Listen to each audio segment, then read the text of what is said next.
Chapter 12. The Shepherd and His Flock. All that spring and summer things went smoothly in Mutton Hollow neighborhood. The corn was ready to gather, and nothing had happened to the ranch since Mr. Howitt took charge, while the man who had appeared so strangely in their midst had made a large place for himself in the hearts of the simple mountaineers. At first they were disposed to regard him with some distrust as one apart. He was so unlike themselves. But when he had changed his dress for the rough garb of the hillmen, and was meeting them kindly upon their own ground, had entered so readily into their life, the people, by common consent, dropped the distinguished title Mr. for the more familiar one of the backwoods, Dad. Not that they lacked in respect or courtesy, it was just their way, and the quiet shepherd accepted the title with a pleased smile, seeming to find in the change an honor to be received not lightly.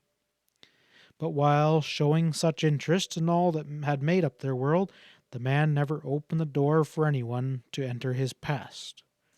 They knew no more of his history than the hints he had given Mr. Matthews the night he came out of the mist. At the occasional religious meetings in the schoolhouse at the Forks, Mr. Howitt was always present, an attentive listener to the sermons of the backwoods preacher, and then, seeing his interest, they asked him to talk to them one day when Parson Bigelow failed to make his appointment. "He don't holler so much as a regular parson," said Uncle Josh Hensley, "but he sure talks so we can understand." And from that time they always called upon him at their public gatherings. And so the scholar from the world beyond the ridges slipped quietly into the life of the mountain folk and took firm root in their affections. And in his face, so Preachin' Bill said, was the look of one who had done fought his fight to a finish and war too dead beat to be even glad the war was over. Between the giant Mr. Matthews and his shepherd, the friendship begun that night grew always stronger. In spite of the difference in education and training, they found much in common.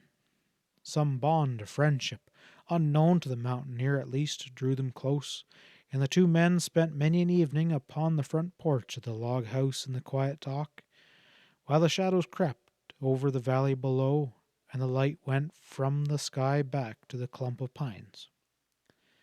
From the first, young Matt was strongly drawn to the stranger, who was to have such an influence over his life and Pete. Pete said that God lives with Dad Howitt in Mutton Hollow. Pete somehow knew a great deal about God these days.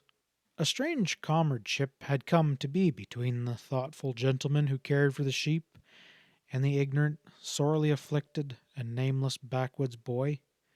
The two were always together, out on the hillside and in the glens and valleys during the day with the sheep, or at the ranch in the hollow when the flock was safely folded and the nights slipped quietly over the timbered ridges. Mr. Howitt had fixed a bunk in his cabin for the boy so that he could come and go at will. Often the shepherds awoke in the morning to find that some time during the night his strange friend had slipped and gone from about his roving. Again, after seeing the boy soundly sleeping, the shepherd would arise in the morning to find the bunk was empty. Sammy Lane, too, had fallen under the charm of the man with the white hair and the poet's face. Sammy was not so often at the Matthews place after all he had gone to the city. The girl could not have told why. She had a vague feeling that it was better to stay away, but this feeling did not prevent her climbing the old trail to the lookout on the shoulder of Dewey, and she spent hours on the big rock, looking over the valley to where the smoke from Aunt Molly's kitchen curled about over the trees. And sometimes, against the sky, she could see a man and a team moving slowly to and fro in the field back of the house. When this happened, Sammy always turned quickly away to where the far-off line of hills lay like a long, low cloud against the sky. Every week the girl rode her brown pony to the post office of the Forks, and when she had a letter, things were different. She always stopped then at the Matthews place. One day, when this happened, Dad and Pete were on the ridge above the old trail when, just where the north slope of the dewy shades into the rim of the hollow, the elder man was seated on the ground in the shade of an oak, with his back against the trunk of the tree, while the boy lay full length in the soft grass, looking up into the green depths of foliage where a tiny brown bird flit about from bough to bough. In his quaint way, Pete was carrying on a conversation with his little friend in the tree-top, translating freely the while for his left-gifted, but deeply interested companion on the ground below, when Brave, the shepherd dog, laying nearby, interrupted the talk with a short bark. Looking up, they saw young Matt riding along the summit of the ridge.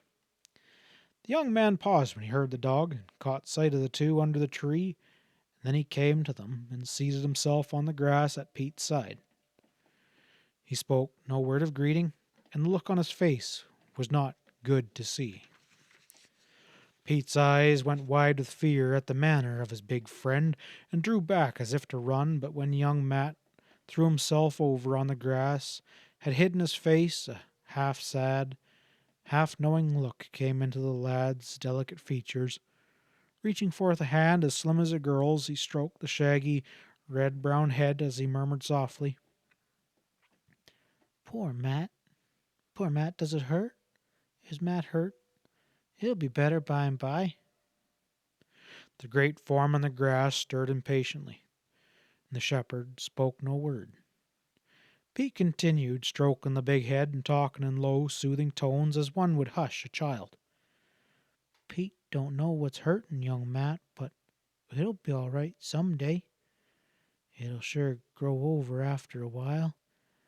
Ain't nothing gonna grow over after a while, 'cause God says so." Still the older man was silent. Then the big giant burst forth in curses, and the shepherd spoke. "Don't do that, Grant. It's not like you, lad. You can't help your trouble that way."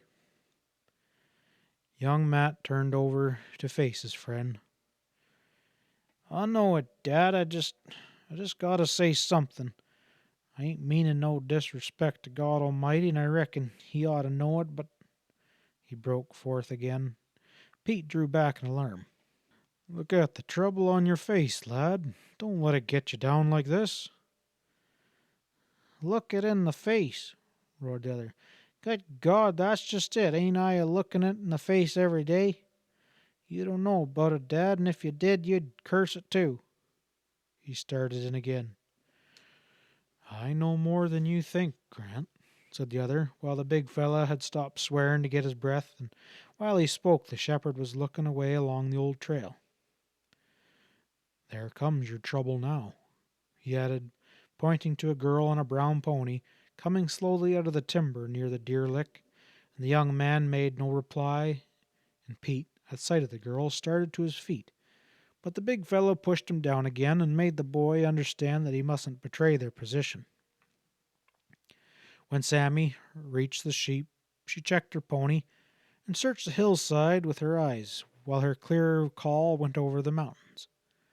"Oh, Dad!" Young Matt shook his head savagely at his companion, and even Brave held silent by a low "Be still" from his master. Again Sammy looked carefully on every side, but laying on the higher ground and partially hid by the trees, the little group couldn't be seen.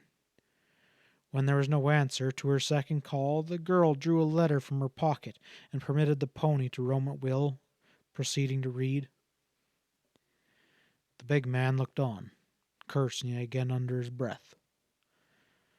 "It's from Ollie," he whispered to his companions. "She stopped at the house. He says his uncle will give me a job in the shops, and that'll be fine for me, 'cause Ollie will be my boss himself. He my boss? Why, Dad, burn his sneaking little soul, I could crunch him with one hand. I'd see him in hell before I'd take orders from him, and I told her so, too," he finished savagely. "And what did she say?" asked the shepherd quietly, his eyes on the girl below.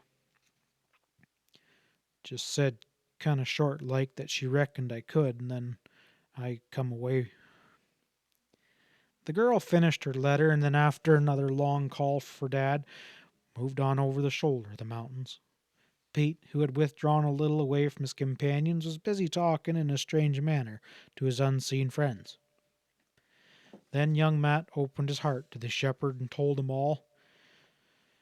It was the old story, and as Mr. Howitt listened, dreams that he had thought were dead with the death of his own son stirred again in his heart, and his deep voice was vibrant with emotion as he sought to comfort the lad who had come to him. And while they talked, the sun dropped until its lower edge touched the top of the tallest pine on Wolf Ridge, and the long shadows lay over the valley below. I'm mighty sorry I let go and started cussing, Dad, finished the boy, but I keep a holding it in and holding it in till I plumb go wild, and then something happened just like that letter, and I go all out and rage and bust. I often wished you'd knowed.